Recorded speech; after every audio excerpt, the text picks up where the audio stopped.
So like now, we didn't want to overwhelm everyone at the start. So I've only put in the first class today. Yeah, about this week, all the work will go in. So you'll see everything you need to do. But initially just wanted to show you what the first class looked like. So when you're in here, what you'll see is you got your assessment. See that assessment there? Yeah. So that's the work that we'll do in class, or the work that you'll do by yourself if you miss this class, but there will be a Zoom recording up so that you can watch that to get through that work. Yeah. There will be what we call tutor notes, and I'll use these today to kind of help you get through the course, but they're there as like really specific information to help you kind of get through it. Yeah. There's these two little videos here. If you're a visual learner and an auditory learner who likes to watch and listen to things, there's these two videos here that will like kind of, to be like talking to industry professionals about what we're talking about today, and it'll give you a bit more background and knowledge. If you wanted to do that, you don't have to. And there's also what we call a workbook. Now, with the workbook, it's broken up into a couple of things. And again, this is we recommend you do this, but this is not something that is mandatory. It's only as a recommendation. So in this workbook, you'll see there's some reading that you can do if you want to read up about what we're kind of learning. And then we've got what we call the takeaways task, where it's those two little videos that I just showed you before, and you can write down stuff that you've learned when you watch those videos. And then there's the workbook activities, where there's some, questions to kind of, help you contextualize what you learned. And so you could do this before class. Yeah. And then you come into class and you've kind of got a bit more of an understanding about, what class is about today. Yeah. And kind of help you with that. But, you're busier probably than anyone else because you're a mum, you're working, you've got everything to deal with. So you don't have to do this stuff. Yeah. You can just come into class and get the assessments done, because that's the stuff that needs to be done. Yeah, I'll just do what I can. Do what you can. What you can. All right. So what I need you to do is I need you to open up. So if I go back into the to the class. Oh, sorry. If you do want to do the workbook, when you open it up, it'll be something that you can't actually edit. Okay. You have to come up to File and say create a copy. Yeah. And then you save that, into your, you just save that somewhere on your computer, and then you can work on that. You don't have to hand that in. It's for you to kind of go through and do what you like. All right. Okay, cool. Okay, so what I need you to do is open up where it says 1A assessment. So if you can open that up, and that's what we're going to be working on today. Okay. All right, so put your name, so is that perfect? Then what I'm going to do, I'm going to get up these slides. So you can get up the slides as well on your side, because they're, if you wanted to look at them and kind of help you with answering the questions, you're more than happy to get the slides up as well. But I'll bring the slides up to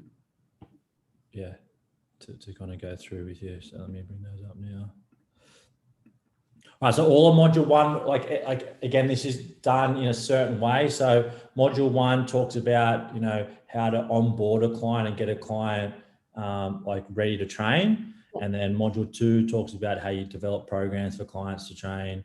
Module three goes into more special populations. So working with clients with special conditions. The cluster 4 or module 4 looks at anatomy and physiology and nutrition. And then cluster 5 looks at work health and safety. So it's a bit of a boring one. That's why we leave it right at the end, just so we can knock it off right at the end. But all of module 1 looks at how you onboard a client, how you pre-assess a client, how you do fitness testing for clients, so that then we can individualize programs for clients, and all about client services and stuff. Yeah. All right, so the first question we're looking at here, it says identify 2 open-ended questions to build rapport and confirm clients' goals, expectations, and preferences. So obviously an open-ended question is a question where when you ask it, the person responding to it can't just say yes or no or a one-word response. They have to talk about it. So questions that say why and how and what's, they're questions that, saying to a client, oh, it's a nice day today. Yeah, that's a close-ended question, because they say, oh, yeah, it is.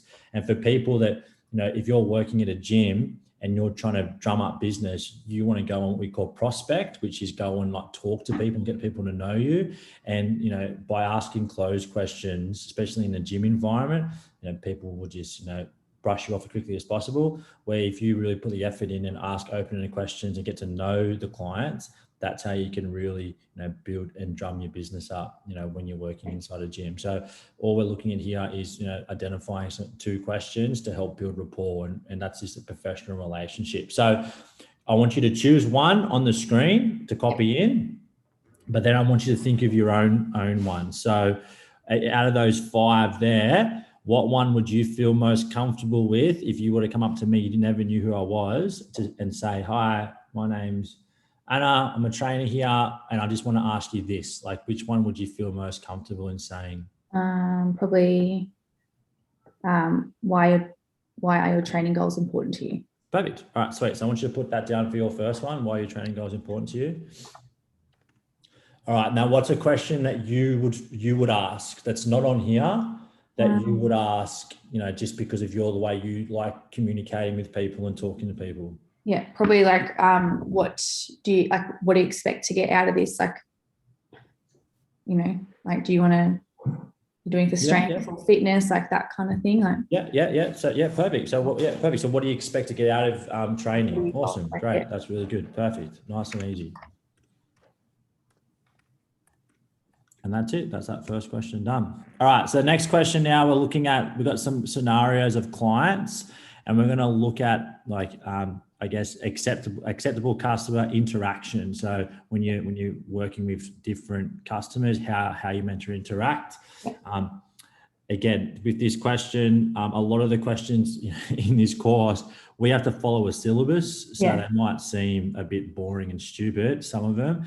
And I go by the 80-20 rule. 80% of these course, you will never need to know. So we'll just quickly brush over it. Where 20%, the stuff that you really need to know, will really kind of work hard to kind of make sure that you know it and you do really well. These are one. So this question, here's one of these questions that we're just going to kind of brush over and just get something down, and then we'll kind of move on. So when we're working with older clients, all right, so we've got to look at like what type of clothing should be wearing, how should we greet them, farewell them, and how to have a conversation with them, our body language, and the language that we use when we're talking to them. So with an older client, obviously we want to be professional, and with all of them, we want to be professional. We want to have appropriate uniform or clothing that mirrors the client. So what we mean by that is that when you're training an older client, don't come in like short shorts and a crop top, because the client won't be wearing that, and they'll feel so uncomfortable being there. So you want to try and mirror what they would be wearing. So they might wear,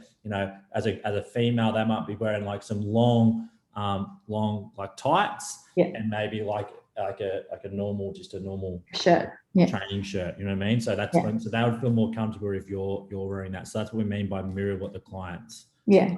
Does that make sense? Yeah.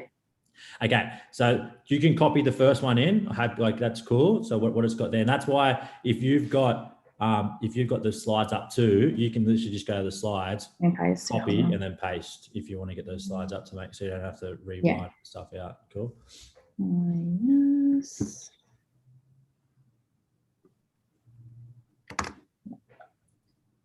And what type of computer are you on? Mac. When you paste, if you hold down Command and Shift and then V, it'll paste in the same format that's set, so you don't have to then change it so it looks like you haven't pasted. Does that make sense? Yeah, I think that's what I do anyway. I don't know. Yeah, sweet. Perfect. Yeah, cool. Just make sure, is it the same font size and everything? Yeah. Yeah, perfect. Yeah, you're on the ball. I'm a graphic designer. Sweet. Sorry. I don't do that anymore, but that's yeah. Right. I did. Right. Okay, so once you've copied and pasted those in, then we need to kind of come up some stuff for the next 2 clients or next 2 groups. So what type of clothing do you think you need to wear when working with young kids? And when we talk about young kids, we're talking about kids between the age of 13 and 17. Probably still, I guess it just depends who, like, if it's female or male. let's just say, well, let's say it's a mixture. So say you've got back-to-back clients, some of them are going to be male, some are going to be females, or say you're in a group and you've got male and female You clients. probably still go like, oh, you probably go like shorter, like a tight. You used to tight and then tights, and then like it's probably still go professional polo. I like, to be honest, it just depends. Yeah. Like a shirt, like. Yeah. So, right. So again, and this is very like subjective here. There's no right or wrong. So, but what like, if you think, just like professional, a uniform, Yeah. It's appropriate. Yeah. I wouldn't be wearing like short shorts or anything like that. No. You would just make sure it's professional and, it's serving the purpose. Cool. Yeah. Yeah. All right. So what about when you're talking to, or you're greeting and farewelling? Probably be more like laid back than Yep. you do with older clients. Yeah. Just be like bubbly. Yeah. Like whatever, like just give them energy. Like you want 100%. to motivate them. Kids too, like especially like you're as a mum, sometimes you got to be direct as well. Like you've got to like say, there's no do this or that. It's all right. We're doing this today, guys. Yeah. They don't have an option. Yeah, exactly. They don't have options. Yeah, sweet. Because if you give kids too many, like too much freedom, then they, take it. So let's just write something down. So, you have to be laid back. Yeah, you have to be bubbly. You have to kind of bring the energy, but at the same time, you need to make sure that Be like stern with them still. You're still very direct and stern. Yeah. Yeah. Yeah. Cool. All right. So next one is body language. So again, with the older client, like eye contact's really like open. So remember, open is like if I stand here with my arms, like I'm closed off. Yeah. So you want to kind of always have your arms open and like talking like this because you're very welcoming. Come and talk to me kind of thing. Yeah. Eye contact with older clients is really important. Yeah. Like when you're talking to them, like look at them in the eyes.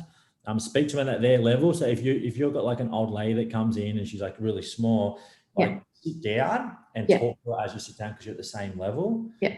Strong posture. So don't slouch and like sit back on your lounge like this. Like have really strong posture and like you're the fit, healthy trainer. So act like that. Yeah. And professional. So obviously your body language needs to be professional. You don't want to be having your phone out or not caring. You need to have that professional. So how would that change with a younger client? You still have to have open, not closed. Yep. Yeah.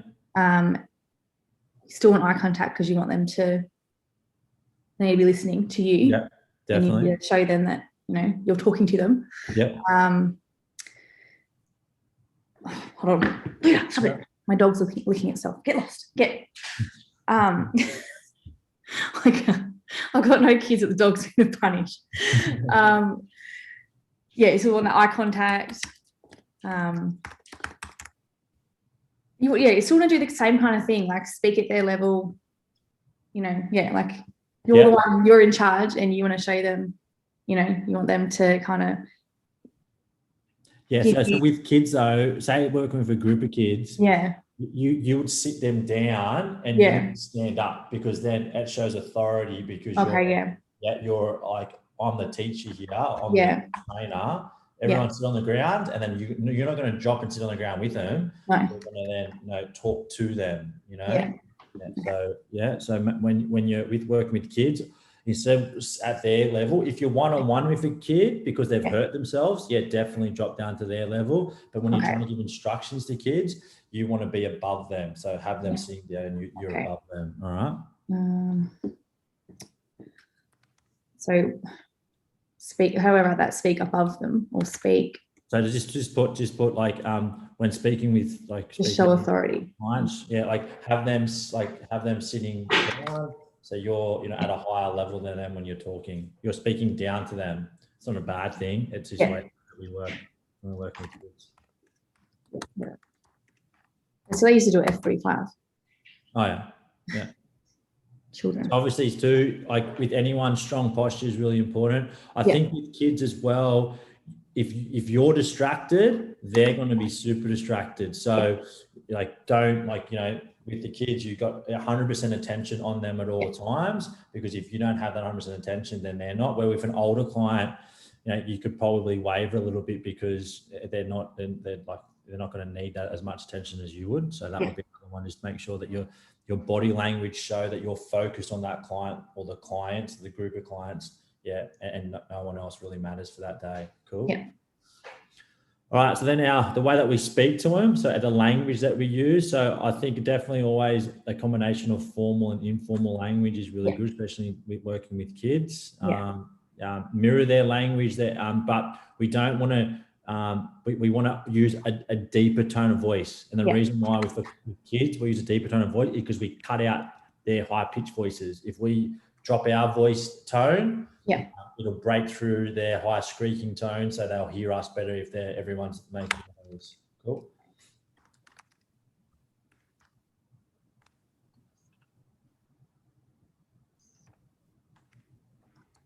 All right, so let's go down to the last one. So if we're working with a client, let's got a Muslim background. So let's set the scene. She's come in, she's got a full burqa on.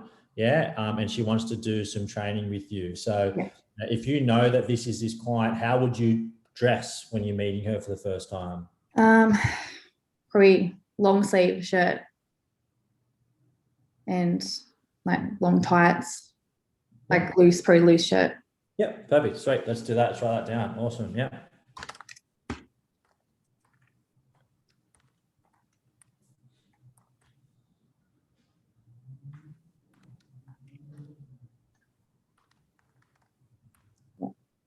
All right, so modes of greeting, farewell, and conversation. How would these differ?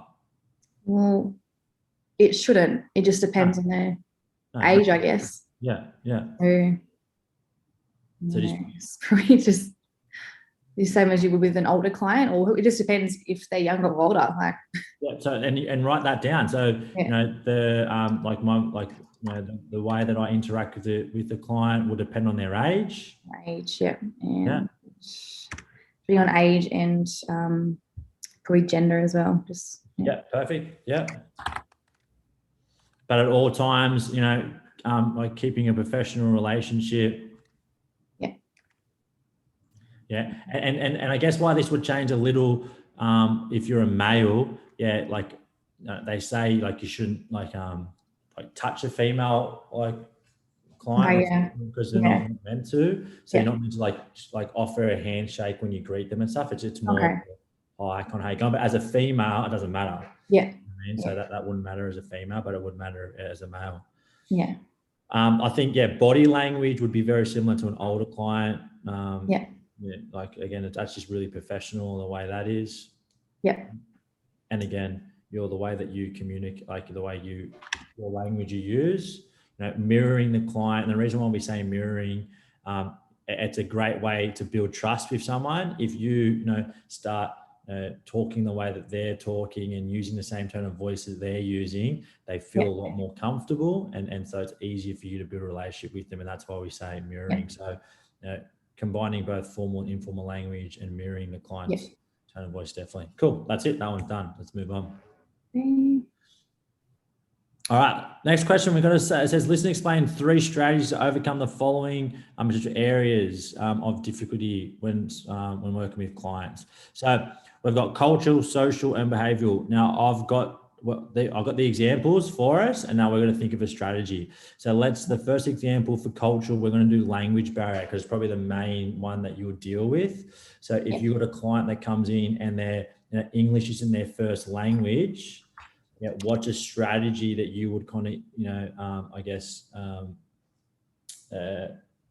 use to help with you? Say it's the first time you met this client and you've got to take them on a bit of a tour of the gym. You've got to go through a pre-screening form with them and show them a few exercises to do themselves.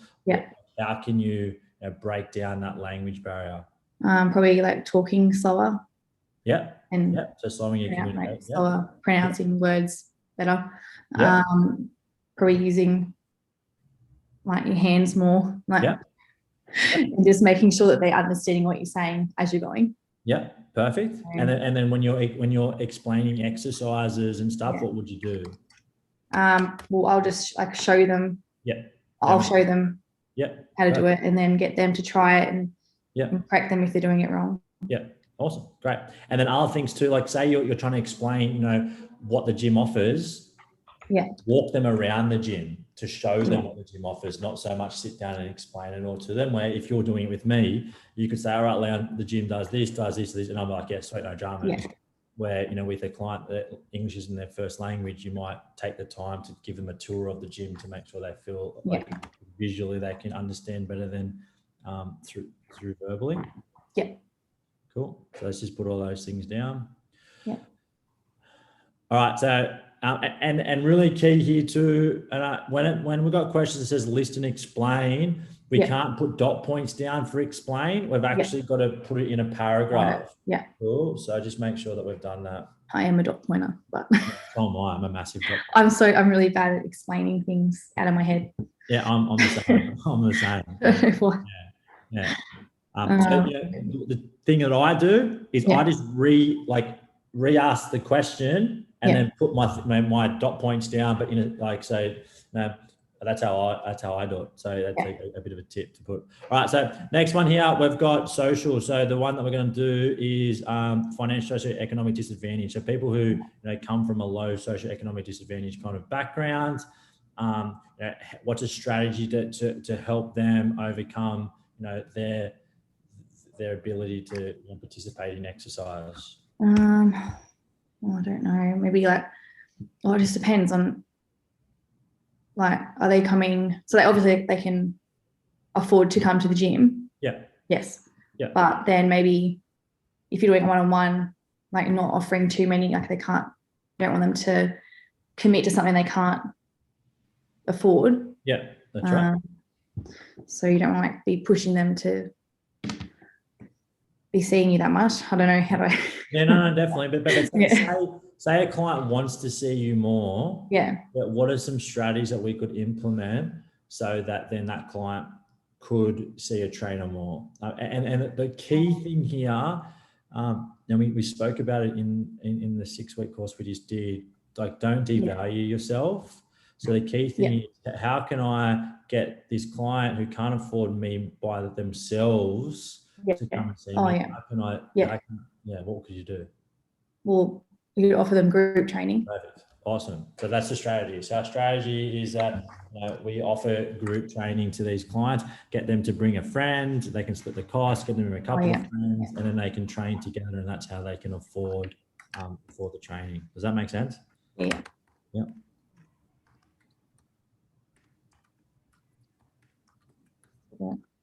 Just got to make sure Ryan can get the kids. No, you're right. Oh, no stress.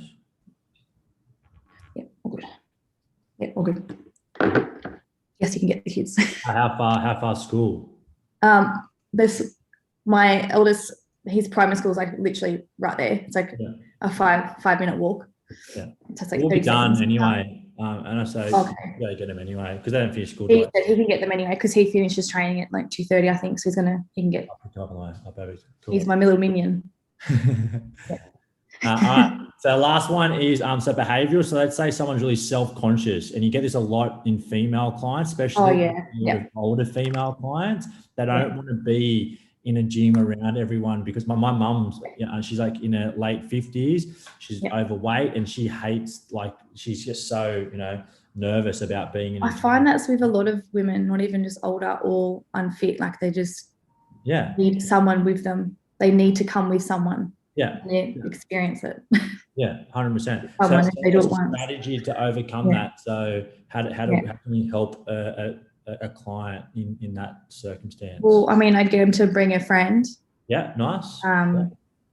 That's what I've said. I have so many friends that, I don't want to do this, I don't want to do that. I'm just flipping, come with me then, and you do it one time, and you'll be able to do it. Yeah. 100%. Don't try it. Yeah. I don't understand, but I understand. I don't know why they. But anyways, bring a friend. Bring a friend. Definitely give them a bit more confidence. Or also try and especially in big gyms these days. Yeah. You can have your own little take them to a separate area where there's not a lot of people, or their own little room, and train them in their own room. Train them somewhere close to their home. People feel a lot more comfortable when they know they're around surroundings that they know. So go to a park to start off with and train them at a park, and then slowly integrate them into the gym if you had to. And like the aging population of Australia, you know, it's a massive market. Yeah. Training older clients because they've got the money at their house. Yeah. A huge thing that you could do. So, you know, there's some strategies that you could put in place for clients that are just self-conscious. Cool. Yeah. All good. Yeah. Good. All right. So this next question we're looking at, it says explain why the following organizational policy procedures are essential in providing ethical and non-discriminatory treatment of members when like with complaints and with other things. Well, this is one of these questions that I just want you to go through and just copy and paste in. And as you're doing that, I'll just quickly run through them with you. So the first one there is we've got communication protocol. So pretty much is saying that everyone's got their opportunity to their opinion and voice their opinion, and we can't stop people from voicing their opinion. That's what a communication protocol would be. Yeah. Cool. Complaints procedure. So it's really important in the fitness industry, but in any service industry, just deal with a complaint as quickly as possible. Don't let it just sit there. Yeah, you need to just get on the front foot straight away. Even if you are in the wrong, apologize straight away. Don't try and find an excuse why you're in the wrong. People just want to hear, oh, I'm really sorry. Yeah, I understand that, or it's our fault. So you just need to deal with that really quickly.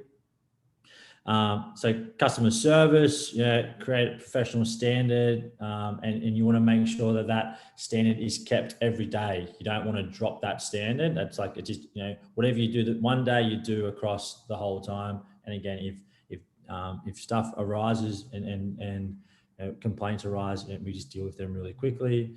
Reporting, so just make sure we report. It's whatever the company says we have to report, you make sure you stick to those reports. So if that's say you got to report every morning and every afternoon, you're doing those reports every morning and every afternoon, and they're done, at the standard that they need to be done. You're not skipping anything because reporting is important. For insurance personal reasons. All right, next one, professional presentation of staff. So just, you're working in the fitness industry, you got to look fit and healthy. You got to be well groomed. People like you're a billboard for your business. So you need to look good, and that's how people are going to kind of portray you.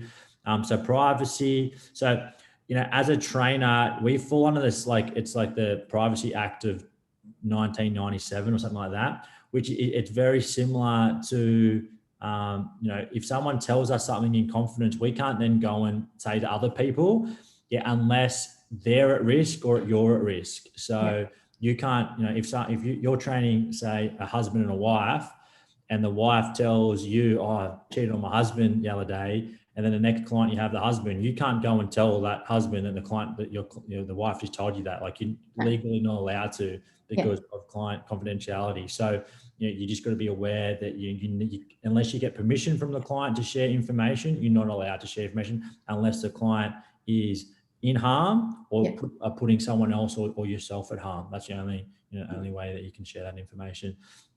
And the last one is probably the most important one of all these.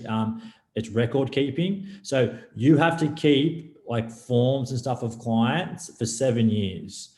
And that includes like programs you write for clients, anything like that. So that's why it's really important to get like something like Google Drive or something, or like a cloud-based system where you can just store it and not have to worry about it, because there are instances where a client might hurt themselves, and 3 or 4 years down the track that this injury hasn't gotten better, and they are blaming you for it, and they take you to court. You need to have all this documentation to show the court that, look, I did a pre-screening form with them, I got a doctor's clearance from them, this is the exercise I did, that was what the doctor told me to do.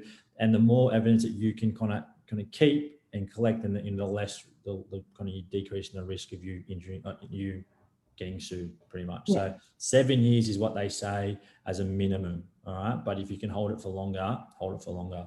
Cool. Okay. Sweet.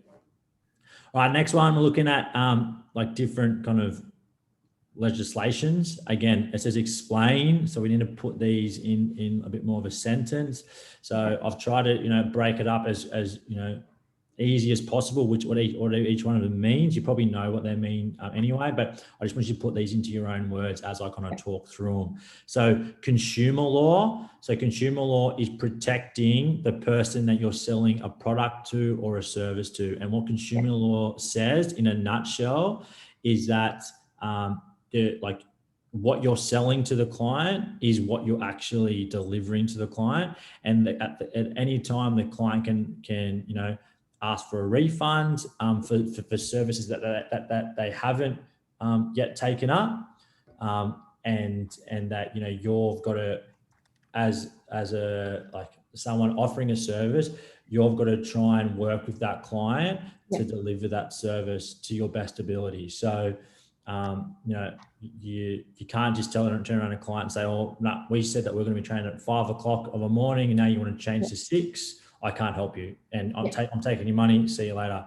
The consumer law says that you have to try and work with the client to meet a new agreement to kind of help them along and get them through that. So that's the first one. And whatever, like you need to make sure the client is fully aware of all the terms and conditions, all the little intricacies of the service or product before they buy it. And as a consumer, if I feel like that you hid things from me, then I can legally that contract is null and void, and I can legally just, you know, not pay you or whatever and kind of walk away. So the two main things when it comes to consumer law, you know, that you need to be aware of. Does that make sense? Yeah. Cool.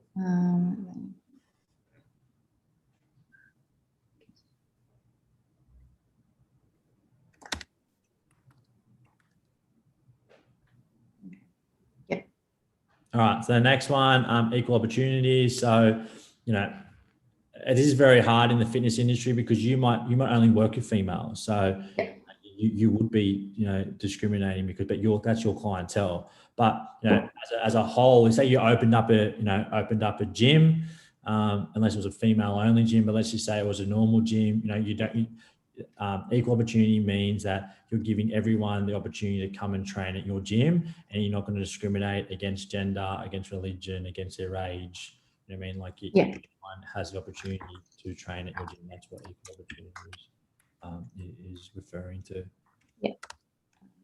All right. So duty of care is, you know, specifically for the fitness industry. It's about keeping your clients safe when they're training and ensuring that they're in like your best intentions for them.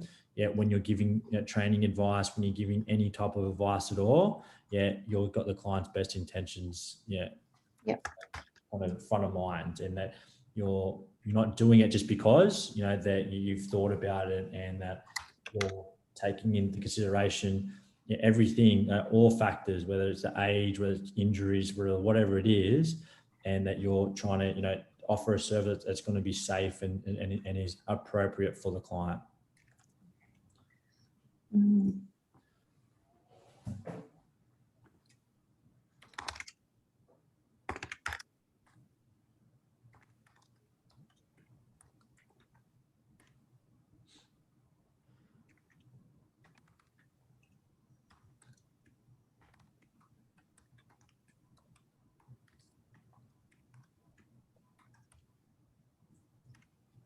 Let us know when you're ready to move on.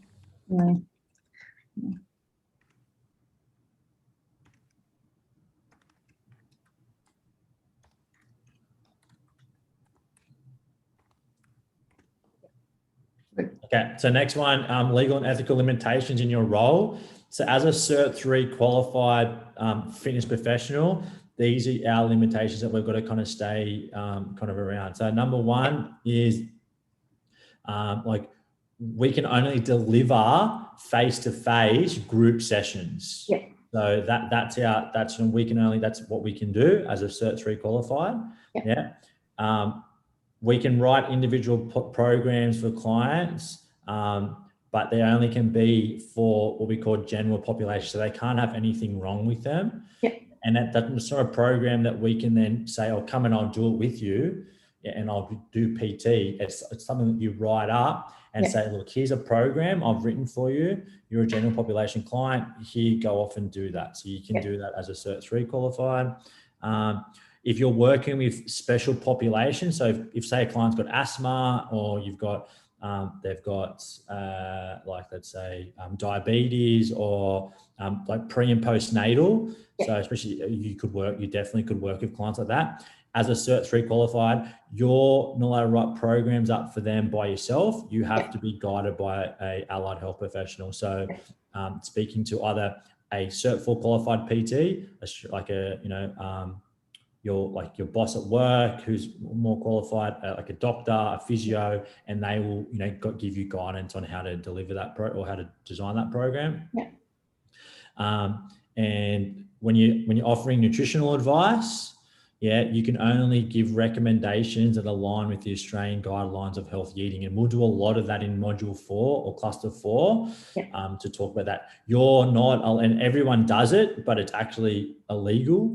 Okay. You can't say to someone, oh, here's a nutrition plan, go and follow that nutrition plan. It's like, as a Cert 3 qualified, even as a Cert 4 qualified person, you're not meant to be doing that. Can you get like an actual nutritionist though? 100%. And that's what you should be doing. If like say I'm a mom of 3, I've just had my 3rd, I'm like, let's say I'm 6 months post having a baby, I want to come to you now and I want to lose my weight because I'm not going to have any more kids. You can't turn around and say, oh, look, Leon, I've gone through this and this is what I did. This is the food that I ate. Here's a meal plan to follow. If that client, something went wrong, you would be fucking up shit. So you're just going to say, look, I understand that. Look, that's a bit like out of my scope. I can help you with the training side of things, but when it comes to your nutrition, like, here's a allied health professional, Diane, that can help with that. All right. So that's how that works. So does that make sense? That's the realm that we've got to kind of stay in as our limitations. We can't go up, we can't step above or beyond those. Yeah, unless you do that course. Unless you do that course. Exactly right. Yeah, all good. Okay, with work health and safety, really easy with work health and safety. It doesn't matter what industry you're in. Work health and safety is, you've got a responsibility for your own health and safety first. So if you're going to train a client but you're at risk, you don't do it. Next one is your client. So if your client's at risk, obviously then you're not going to do it. So for example, with that one, a really good one is that you're not going to train your client down the beach, and then especially when you go back to the Goldie, and then say, all right, we're going to go do a swim, but we need the flags. Because you're putting your client at risk. Cool. So you're not going to do that. Your third one, which not a lot of people know about, is that you've got a responsibility for the community that might enter your like kind of your environment. So if I've got a kettlebell laying on the ground and someone walks and trips over that kettlebell, I'm responsible for that. So I've got to be covered and have insurance for that, because work health and safety rules say that because that was my kettlebell, then they're covered. If you open up a gym and someone comes in your gym that's not even a member and hurts themselves, you're responsible because they've come into your environment. So you need to make sure that you're aware. Work health and safety covers yourself, covers your clients, obviously, but then covers anyone who enters your environment that you're training in at that any time. Cool. And then promotions. So you just need to make sure you uphold promotions at all times. So, and this happens so much in the industry. You put a promotion out saying, all right, guys, sign up this week and I'm going to give you 3 PT sessions for free. And then you have 100 people sign up, and now you got to give out 300 free PT sessions. And it's like, fucking hell, how am I going to do this? But if that's a promotion, you have to, you have to stand by it. So make sure when you are putting promotions out that you think of worst case scenario. If I get 100 people that sign up for this promotion, am I going to be able to service it? Because if you're not, then it shouldn't be a promotion that you're handing out. And that's why with promotions too, always have like terms and conditions where it comes to like time frames. Don't put a promotion out that doesn't have or expires on X date, because then people come back 2 years time and say, oh, I want to take up this promotion. You might even have a gym, you know what I mean? Like, and it just becomes a bit of a headache. So just make sure that with promotions, you're covering all bases. Cool. Got all that down? All good. All good. Sweet. All right. So next one, it says, think of a gym that you regularly attend, for participant organization research. So we're looking at, how a gym that you work at or your friend's gym that you could potentially work at, how they would deal with certain things. So the first one is response time, providing service or to solve a complaint. So with most gyms, it's a 24-hour respond time. So if you get a request or you get a complaint, you need to respond within 24 hours. Let's just put that down as a real general word of thumb, that, if I put a request in at the gym that I'm currently attending or I have a complaint, they get back to me within 24 hours. Yep.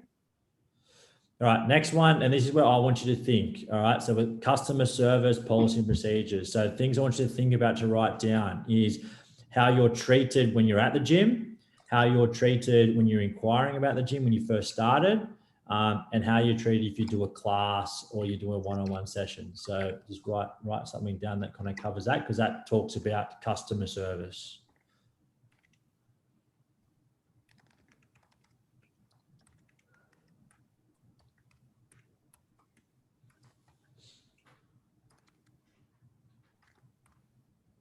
Yeah. So what'd you say? Hold on a second.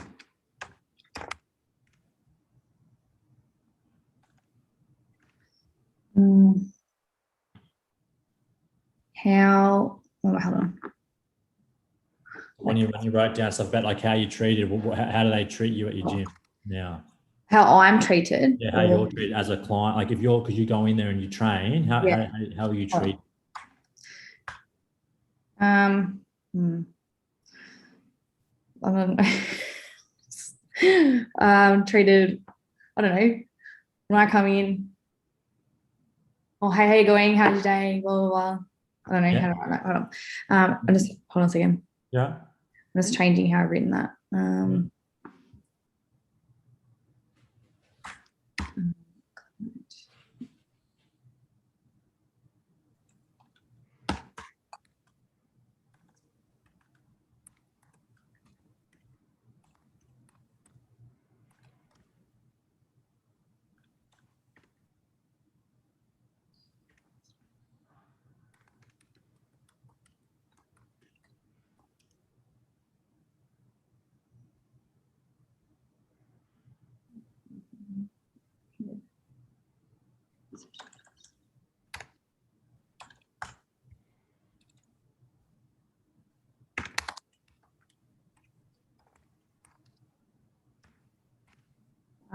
Clients treated in professional manner at the gym and they're greeted during sessions and after classes. Yeah. Like Yeah, that's good. Yeah. Would you say that you're like treated as an individual and they know you on a personal level? Like you're not. Yeah. Yeah. Well, kind of. Yeah. I'm going to HIIT and it's like a group training. Yeah. I only like group training. I don't do by myself. Yeah, no. So I don't know. Everyone's greeted as they walk in, and then sometimes trainers come over and chat to you for a bit before the class. Yep.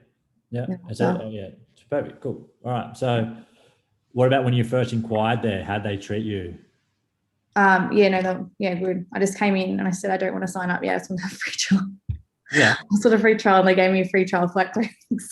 Nice. Until I decided. So they were really like very accommodating. Yeah. Very accommodating to the client. Because I said to them, like, I'm not sure what I want to do yet, because I was at another gym at the time. So they gave me time to like figure out what's going to be best for me, like with like training times and stuff. Perfect. Awesome. So accommodating to my needs, I guess. Yep.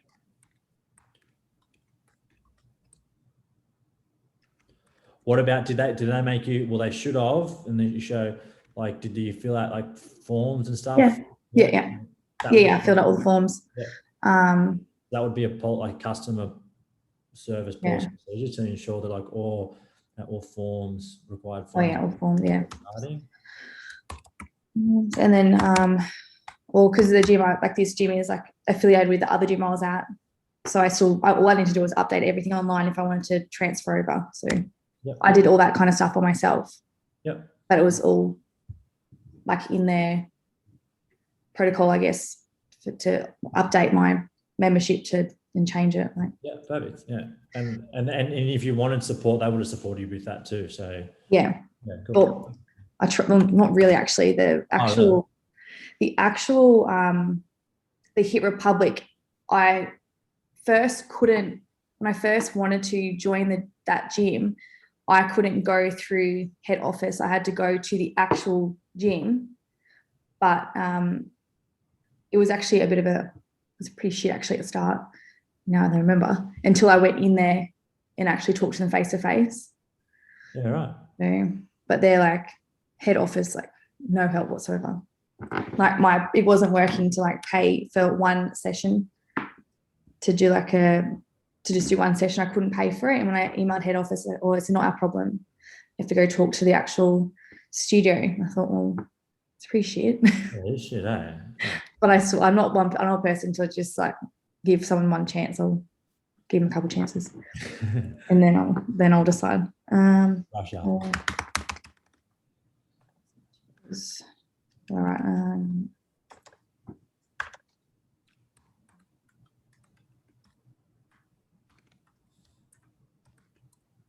So, and then when you're in a class, because I've never been to a HIIT Republic class, I actually got one close to my place just opened up. Yeah. Are they very supportive? Are they, do they spend one-on-one time with you as well as with the group? Yeah. Yeah, they do. Well, like if you need help, they will. Yeah. Like I have a shit knee, so if I don't want to, I know I can't do something, I'll just be like, oh, can I do something else? Can you show me something else? Perfect. So we call that progression and regression. So they, as a service, you've got to offer that to your client. So that could be something that they cater the class to your needs. Yeah.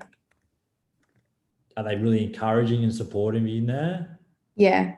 Yeah, so that's another one. Like you need to make sure that you're encouraging and supporting like members when they're training. But again, too, if you're really struggling, do they help you, or are they more like, come on, keep going, don't stop. Yeah, no, they are. Yeah, no, they are. Yeah, but they know the fine line between. Yeah. Yeah, they're better than the other gym I was at. The other gym I was at, I would watch them and there'd be people struggling, but they just, I don't know, there's too many people in the class, I think, and I could see someone struggling, but no one would go over there and help. Yeah. So I don't know. But this one, they do. All right, the last one, promotional services offered. So what are the promotional services they offer at the gym? Like, do they offer like 8-week program, like challenges? Is there anything that are promotions? I don't think my one does. I mean, like when I did F45, they had, or actually when I was doing my boot camp on the Gold Coast, she had like a 6-week challenge. Yeah, and when they're doing it, so let's just put that down just for hearsay. Yeah. And who they target for that? Is it new people? Well, they targeted everyone, like everyone in the class, and they based it off like you would win something at the end. Whoever lost the most weight, whoever had the most like progression. Yeah. I never did them. So just say it's targeted towards like current members or existing members and new members. Yeah. Based around like achieving your goal, whether that was weight loss, improve your fitness, improve your strength. Yeah. And just thinking about that, do you remember some terms and conditions that came with that promotion? I never did it. So never did it? No, I didn't. I don't do. Let's make some terms and conditions up. Let's say you're running this 6-week program. Oh, actually, you had to do at least 3 classes a week. Perfect. Cool. Let's write that down. So you had to do 3 classes a week. And you had to buy like it was like I think a 12 pack in advance as well. 12 pack. Cool. Sweet. Awesome.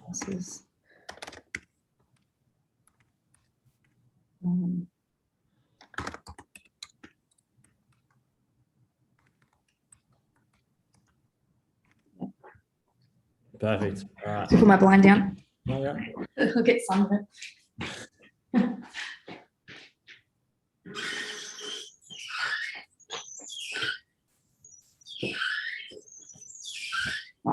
All right, so this next one, we're looking at complaints. Now, complaints happen all the time at the gym. It's something that happens at the gym, unfortunately. So with this question here, we're going to look at 2 complaints and then how we deal with them. And I'll go through that with you step by step. But Yes. initially, let's just look at 2 complaints we're going to kind of think about. So there's 6 there. You can choose 2 from there. You can choose 1 from there, 1 yourself. You can choose 2 yourself. But what are some complaints that you feel confident about dealing with if it arose?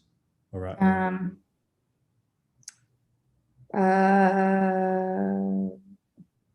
Probably untidy gym and harassment. All right, sweet, perfect. They're good ones because they're really unique too and like very different. All right, so let's go untidy and messy gym floor to start off with. Yeah, that does my head in that. Yeah. Okay, so we're going to talk about how you deal with this complaint. All right, so there's like a set, kind of rule of thumb. So the first thing you need to do is that you need to document the complaint that like the complaint has been made. And the reason why is because if there's a trend of the same complaint happening over and over and over again, well, then that needs to go to someone to deal with more. But it only happens once or twice, and that's cool. So document the complaint first. When you document the complaint, who made the complaint, what time they made it, what the complaint was. That's probably and the date. They're probably the main things that you need to document when you're documenting a complaint. The second thing you need to do is what we call an immediate action. So what can you do immediately so that person who made the complaint feels like they've been heard? So say with an untidy gym, they've come up to you and they said, Anna, your gym, is your gym, it's disgusting, there's waste being left. What would you do immediately to make that person feel like you've heard them?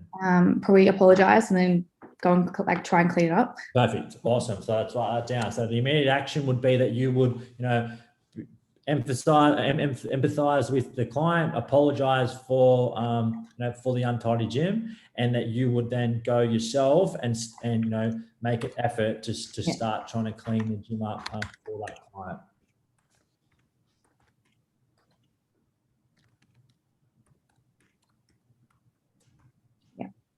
All right, long-term action. So what's something that you would implement so that the gym stays clean long-term? Make sure that you have or if you have employed people to clean the gym, that tell them they're not doing a good enough job. Also have if it's dirt wise, I guess you'd have please wipe your feet before you come in. Then have signs saying put your equipment away when you're done with it. Perfect. Sweet. So let's have all that. So let's say number 1 is that we're going to employ people to clean the gym because we haven't got that at the moment. Number 2 is we're going to put signs up to say that you make sure you put your weights away. And just remind people, so send an email out to everyone reminding people that, the gym needs to stay clean and it's their responsibility. All right, let's get this back up and running. All right, so what we're just talking about there, mate, is we're dealing with complaints. So I want you to write down to start off with that the complaint is an untidy and messy gym. So that's a complaint. Cool. Write that down. Complaint number 1. Tidy and messy. Yeah, sweet. Sweet. All right, so what we need to firstly do is we need to document the complaint. So that's how we deal with it. Number 1 is document the complaint. Yep. Yeah, write that down. You need to write this down, dude. Right. So document the complaint. We need to look at, when we're documenting, we need the person's name who made the complaint. We need some contact information so we can get back in contact with them. We need the date they did it, the time they did it, and what they're complaining about. Info, date, time.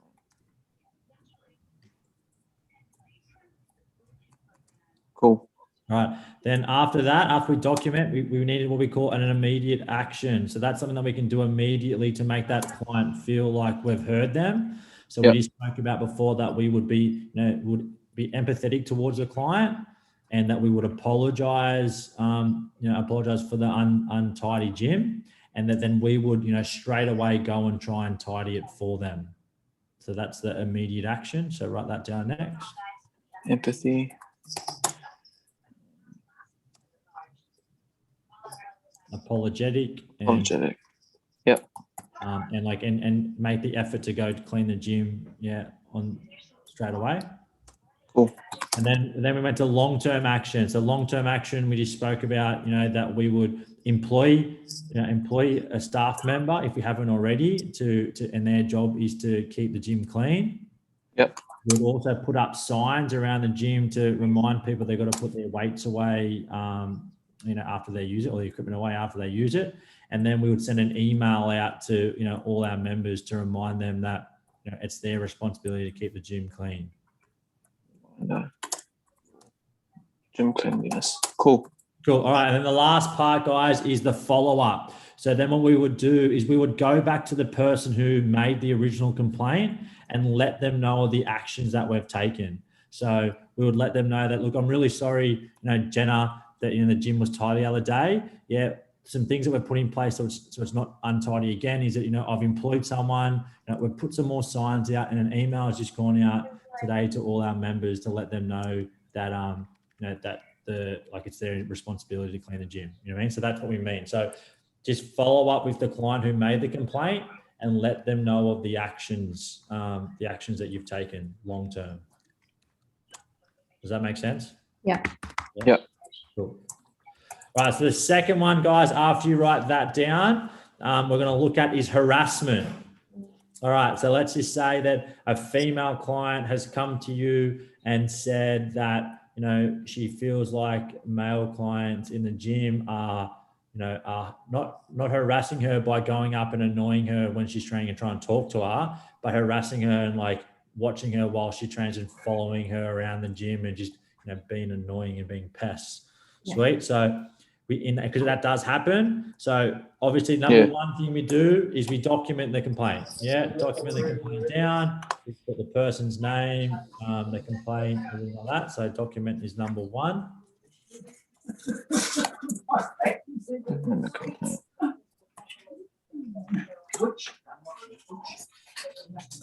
All right. What's an immediate action that we could take in this circumstance? We apologize, be empathetic. Yeah. And then maybe go talk to the people or whoever was harassing. Yeah. Not hectic up front, just in a calm manner. Yeah. Yeah. Definitely. One thing that if I had the time as well, I would make, especially as a male, or it doesn't matter if you're a female too, I would make the effort to go, look, come with me now. I'll come and I'll train you over here. Yeah. And then if you saw it firsthand that this person's being a creep, you would then go approach them straight away. Because I think one thing that you've got to be careful of is that sometimes, we overreact and, a girl might come to you and say, oh, this person's following me around, where this person might not be doing it, but they're just, training and the client's overreacting. So we just want to make sure that, you don't want to just go Heather and just go straight at that person and attack that person for doing it. You need to kind of, build your own story as well before you make it. So maybe an immediate action that we might do is we might remove the client from that area and put them in an area that, you can see the client train. And so that if you see this person make the effort to leave where they are to go down there, then you definitely know that there's something going on there and you can, so that's what I would be doing. All right. What's a long-term action that we could take? Probably send an email out. Yeah, definitely. Yeah. So I'll just send an email out, not naming anyone, but just saying that, guys, that harassment in gym is unacceptable, that your membership will be cancelled straight away if it happens, and that everyone's got the right to train at the gym and not feel unsafe. So and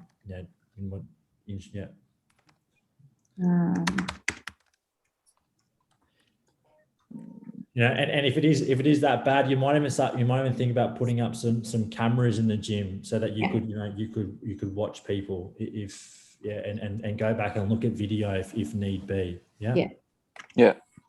And then with the follow-up, yeah, so then you obviously go back to the client, follow up with the client, let them know that you've sent an email out, let them know that you've put cameras up in the gym, and let them know that, you know, you'll be keeping a close eye on her and the people that she said harassing her over the next few weeks to make sure it doesn't happen again. Save. Yeah.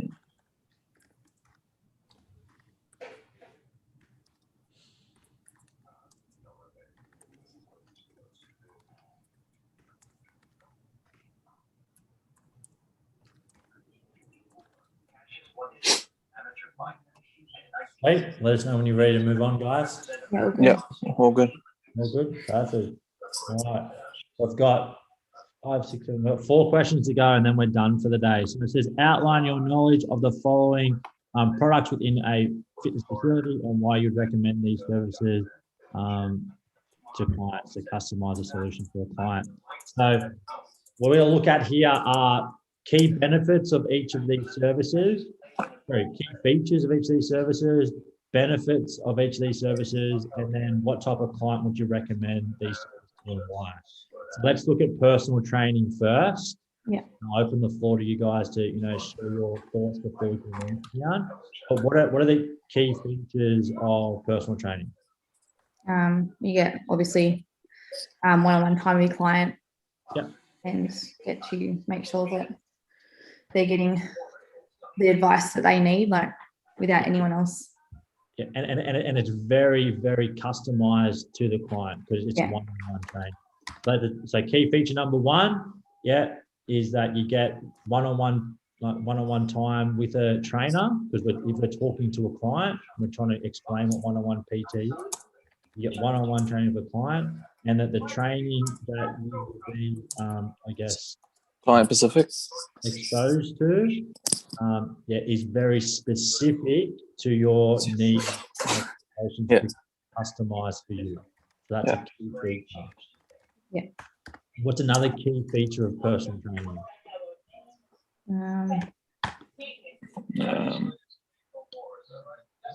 The knowledge of the fitness industry is a key feature. Yeah, so definitely. So then, like say, the knowledge of your personal trainer. So Yeah, you can't be pre-qualified to do PT. You have to be Cert 4. So they've got a lot of training in the industry, and they've got a lot of knowledge to kind of, you know, pass on to the client. Definitely.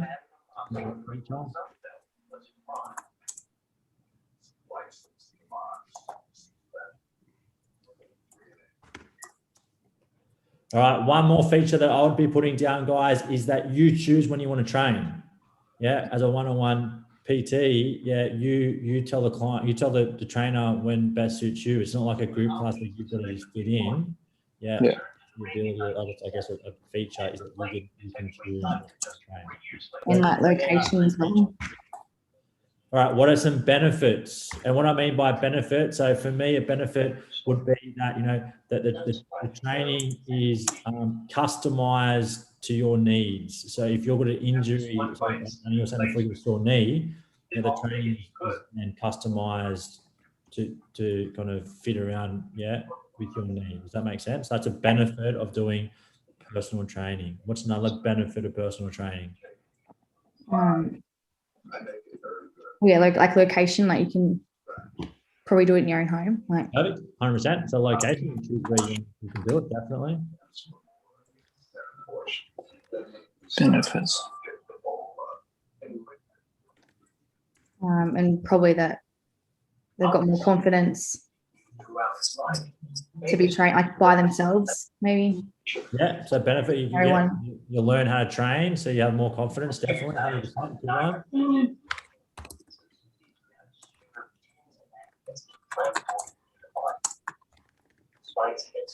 And it's very targeted training. So if your goal is to, you know, build strength in your lower body, one-on-one training will specifically focus on building strength in the lower body. You know what I mean? So that's why it's a benefit. All right, what type of client would you recommend to personal training? Probably an older client. Yeah. Okay. people with less experience in the gym. Yeah, good one. And as well as people with a specific time frame to achieve a goal. So, if I'm a female client and my wedding's in 3 months' time, that's a perfect client that you would say, I would recommend personal training because it's very targeted towards you. Yeah, you can do it when you want. Yeah, and it's going to focus on to achieve your goals in the next 12 weeks because you've got a time frame and when you need to achieve that goal. Sweet. Yeah, good. So older clients, because they probably need the extra support and they've probably got the money to be able to afford it. Clients who haven't trained before, because they definitely need the one-on-one support to learn how to train. And then clients that have a specific time frame to achieve their goal, because it's very specific training, that then they can achieve their goal. Has uncovered evidence of further kidney problems in his past. So did Muhammad Ali die of kidney failure?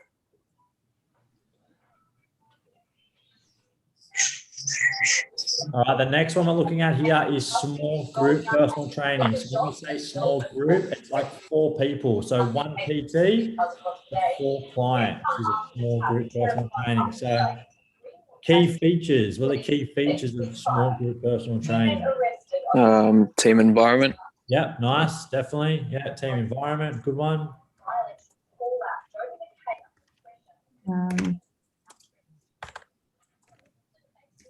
I think it's more, makes things more competitive. Like you have, I don't know, how do I say it? I like group training because Yeah, no, You definitely. get to compete. Yeah, Awesome. Yeah. Great. So it creates a competitive, environment. Yeah, definitely. It makes you train harder. I agree too. I train harder when I'm with the group. Yeah, that's a key feature.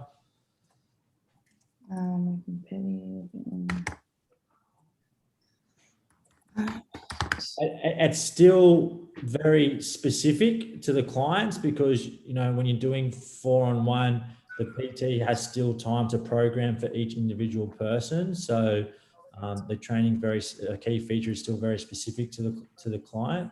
Yeah.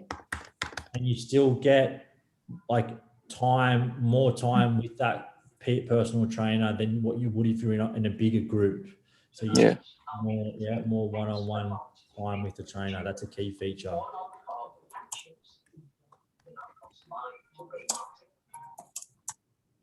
Now, the biggest benefit of small group training, and we spoke about before, Anna, is it's the cost. Yeah. Because it's not, you're splitting the cost between 4 people. You're not having to spend that $80, $90, $100 just by yourself. You're dividing that by 4 because you've got 4 people in the class or in the session. So that's probably one of the biggest benefits.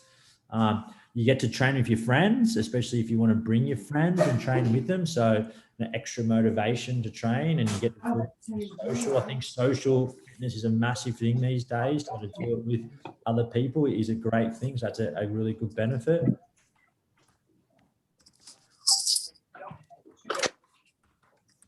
It's probably more laid back as well. Not laid back, but could be a bit funner. It's more fun than training one-on-one. Same thing. Yeah. It'll be a lot more enjoyable because you can talk to your friends and you're doing it in that social environment. Yeah.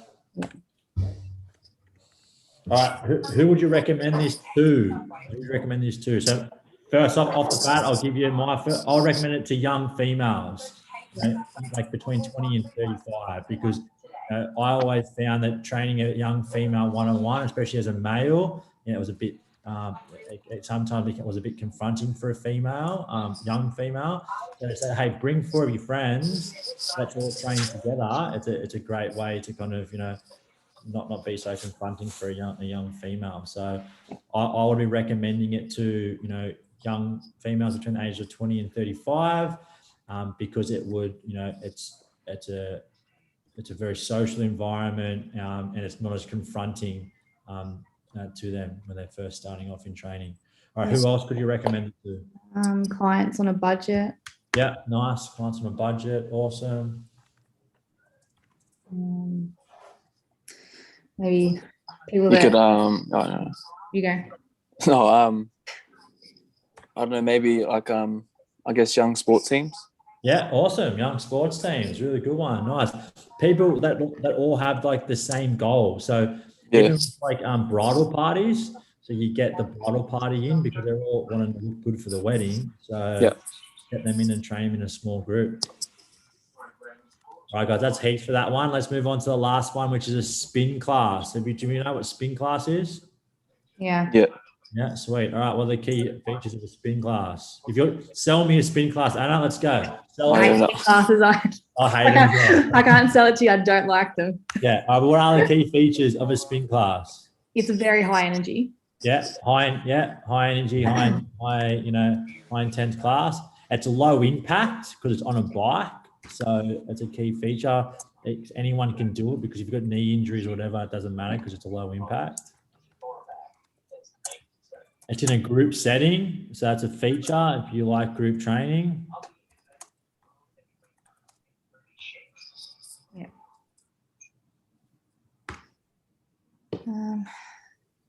All right, that's enough. All right, what's the benefits of spin class? What do you get out of it? Uh, What do you improve? What's the main thing a spin class would improve? Your legs. The legs. So cardiovascular. Is that hard? I don't know. I don't do them. I don't like them. I've done one. I hate them. Yeah. So let's say Yeah, the benefit would be that you would improve cardiovascular fitness. Yeah, your fitness. Yeah, and another key benefit would be that you would also improve muscular endurance in the lower body. So that would probably be the two key benefits. But I would also say another key benefit would be that because you're in that high energy group environment, you do train get a lot out of the session. So it's the key benefit is that when you're in those sessions, they're very worthwhile and you do get a lot out of them. Yeah.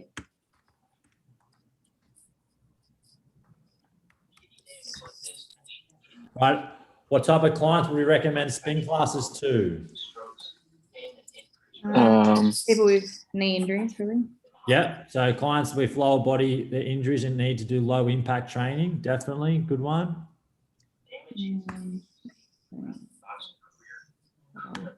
Would you say elderly clients? You could definitely say elderly clients. Yeah, spin classes are really good for elderly clients. Yeah.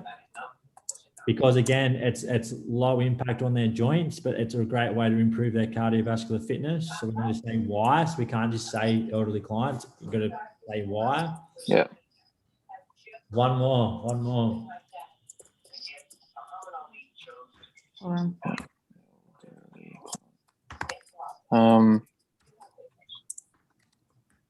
Cyclists. I don't know. Yeah, definitely. Probably not because they probably hate riding because of that. Yeah. So maybe just a client that to add some variety into their training. They might add some variety by doing a spin class because it's a little bit different, but it's very high energy. Instead of just doing like boot camp classes all the time, come to a spin class because it adds a variety to their training. Yeah.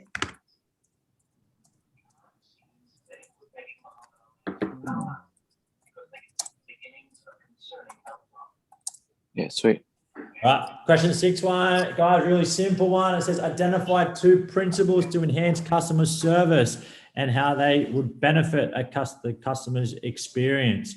So I've got 6 up there. I want you to choose 2 of them, but then obviously just what are the benefits? So we've got active listening. We've got getting the client on a personal level. We've got consistent communication. I think that's a really key one. We've got quick response times. I think that's also really key when we're thinking about having a really good customer service. If I ask something, I get a response really quickly. Building rapport, so having a really good professional relationship with the client, and customizing programs. So making the client feel like you're doing something individual for them. So what 2 do you think would be? There's no right or wrong here, but then you got to kind of look at how that would benefit a customer service experience. Does that make sense? Yeah. Yeah. Yeah. All right, so pick 2 and put that down, guys.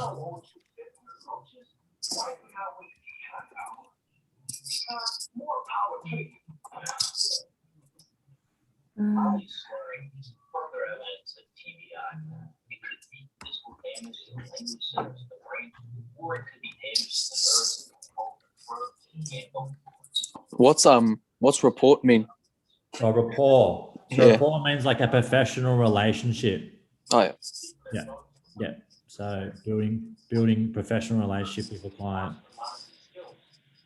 And that means like getting to know them on a personal level,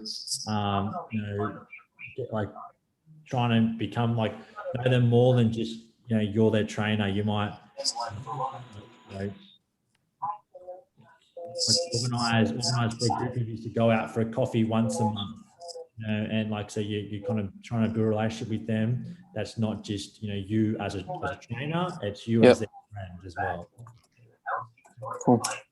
Moving on, next question. So how can we use the following techniques to anticipate clients or customers' preferences, needs, expectation with an initial consultation? So we're sitting down with a client for the first time.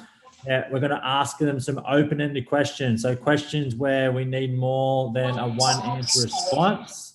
How is that going to help us anticipate what these clients' preferences are, needs are, and expectations? So it says that, guys, selected questions can help you make good conversation with a prospective client and anticipate expectations. So what we mean by that is, so if I ask you some questions about, like why are you here is a really question. Why have you come to the gym is a really great question to first start off with a client. Yeah, that really explains who would then know what their preferences are, what their expectations are, just from that one question. Because if I say, oh, the reason why I'm here is because my doctor told me to start training, that I have a heart attack before I'm 50 and I'm not going to see my grandkids grow up. Okay, well, your preferences are, to like that you really don't want to be here. Your doctor's telling you to be here, so you want probably short sessions. You don't want to be training for too long. You want to come in and come out here as quickly as possible. Your needs will, if the client's saying they've got heart problems already, they're probably overweight. So you probably need to lose a lot of weight, and you need to probably improve your cardiovascular fitness because of your heart health. And your expectations are, that you achieve, what you're out to achieve, which is, to lose weight and probably improve your cholesterol, improve your blood pressure, understand, the importance of exercise, have fun, and probably train with like-minded people. So as a male, older male, I don't want to train with young girls. I probably want to train with guys my age as well. So just from that one question, I know now what your preferences are, what your needs are, what your expectations are. I'm anticipating what they could be. Does that make sense? Yeah. Yeah, cool. Yep. Let's just write that down, guys. So using direct open-ended questions. For example, why do you want to start training? Why have you started? I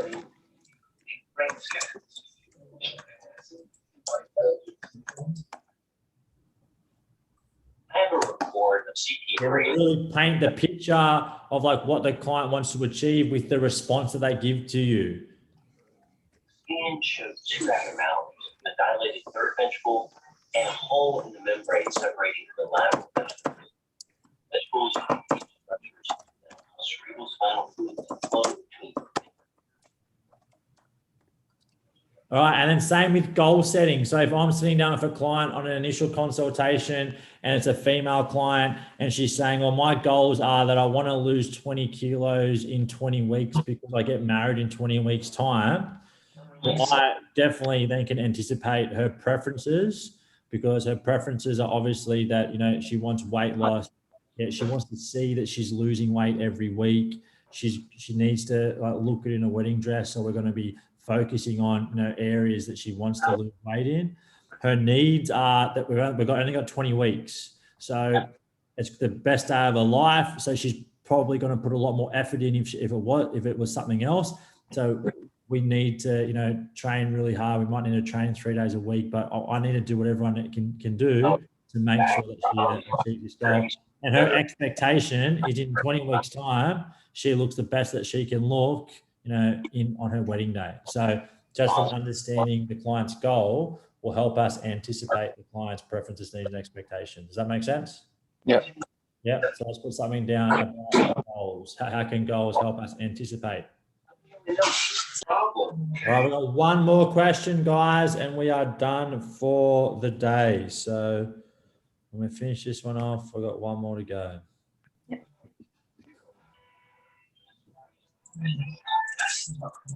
He had been a champion boxer at the top of his game for 16 years.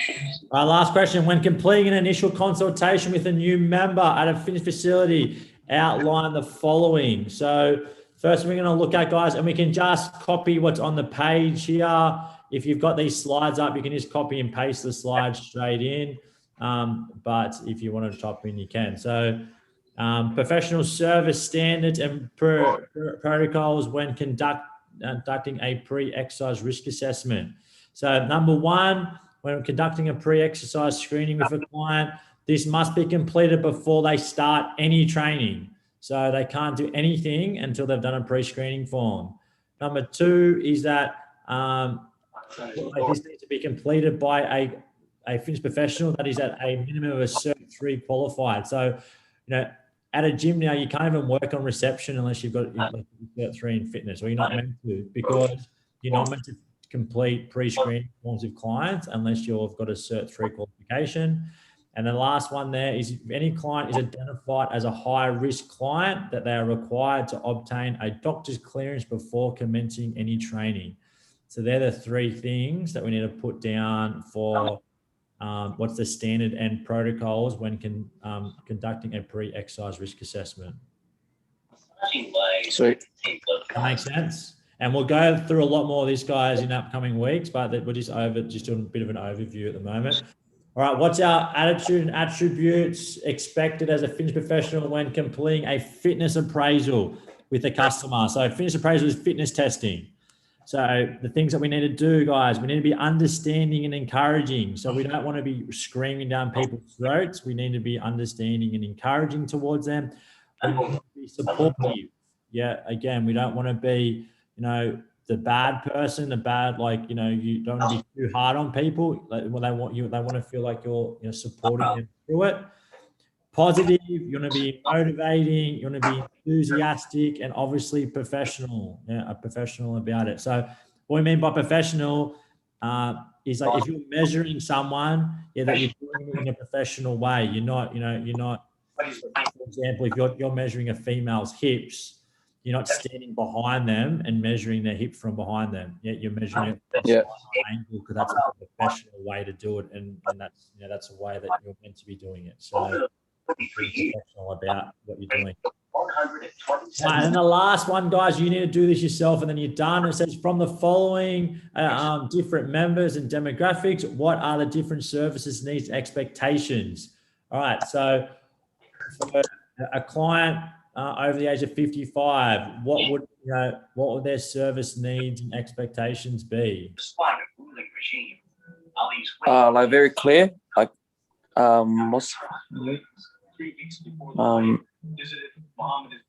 let's just think of specific service needs. So what are some needs of, so not so much clear, but what would be then, what would be like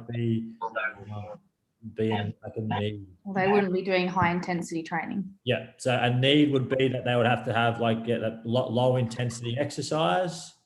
Definitely. Low impact exercise as well. So no box jumps or, throwing kettlebells around like that. It needs to be low intensity. They need good recovery time. Definitely. Yeah. So then they need good recovery. They need to concentrate on what we call functional movement, which is everyday movement. They don't need to learn how to do a clean and jerk, because that's not functional. That's, it's sports related, not functional related. So training needs to be functional. And excessive amounts can cause an accelerated heart rate. They need to focus on balance and stability as we get older. So and also flexibility and posture. As we get older, our flexibility and our posture becomes poorer and poorer. All right, so that's awesome needs. What's expectations? Think of our parents, our grandparents. What do you reckon their expectations would be when training? They like just to be moving their body. Like, What do you mean by they don't want to really get. They don't want to lose. Well, they might want to lose weight. I don't know. Yeah. Feel younger. Yeah, but what would be like an expectation? Like, I need to think a bit more. Expectation. Well, they probably want to feel like it fitter. Would that be?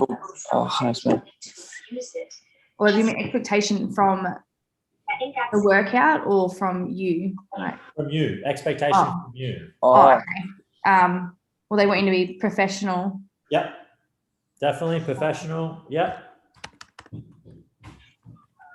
Understanding. Yeah. Of their age. Yeah. And you might have to demonstrate things a little bit more clearer or a couple more times so that they understand. Yeah, that's what I meant before. Yep. Like be motivating, but not over the top. Definitely. Feel comfortable. Yeah. So motivate the client, but also, be that support figure that understands where they're coming from. Yeah. And a big one with older people, they want to learn. Older people love learning new things and why they're doing things. So, you're not just telling them to do something, you're explaining why they're doing it, how it benefits them, and why you've chosen it. So you're kind of telling them, not just do it, but why and how and everything in between. All right, that's the first one. Okay, a client who only wants to use the gym floor. So a client who comes in, they don't want to do group training, they don't want to do personal training, they just want to come and train by themselves. So what would their service needs and expectations be? So service needs is easy because their service needs is that they just want to make sure that the gym is clean and that it's accessible to them when they want to use it. That's their service needs. Yeah. Probably another service need would be that they can ask for help and ask questions if required. But they're not forced to do, any personal training or group training. That they're left to train by themselves and will only be, approached, when they want to be approached. Yeah. Yeah. And their expectations probably, a clean gym is what they're probably going to be expecting. That the equipment is well maintained, and that it's in working order. And they probably expect to, be left alone unless, they approach you.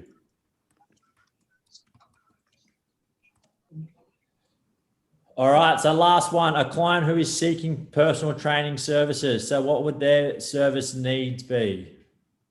They want something maybe in a certain amount of time. Yep.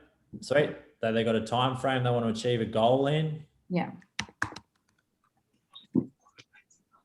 I won't see. They would obviously want like a one-on-one service because they're asking for personal training. So they're seeking a one-on-one service. They want it customized, to their needs.